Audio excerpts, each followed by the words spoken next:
Ole chỉ bay vek ole tuna kan hmu mek hi serlui hmun ania tuna kan hmuang hian hetlai hmuna hian department ten sanga chi sangano te an khoi thin ani an da tha thin ani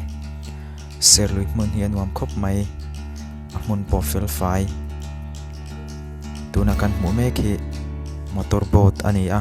longleng kan tiang chi khania diesel hmang ni in ni panga vel achuan thei ani serlui tui pui chunga han vei wa nan chuan motor boat te hi tangkai khop mai ichina kan soita kan khan hetlai hmuna hian department ten sanga chi sangano te variety sang an khoi thina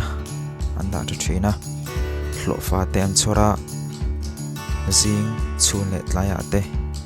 cho regular takin an pe thina ni ole tuna kan hmuang hian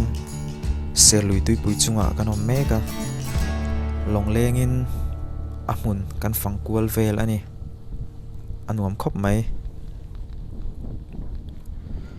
kan sir vela hian hei tuna kan hmuang hian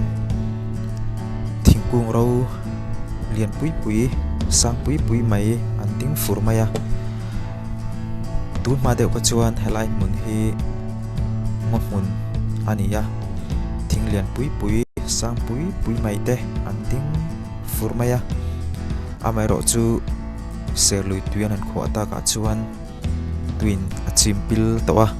tuna kan hmu lang thei chin ate hi chu a ler thingkung ler kan tiang chi te kha ani tawh chu chuan helai tui pui hi a thuk hle ni ti ati fiome tui pui shrim hi han en hian a cham dul maya hlo po hlom khop mai tui tla pon om zau ni in an soya tui tla arwang char te po hau tak ton hle ni ten a hriat ani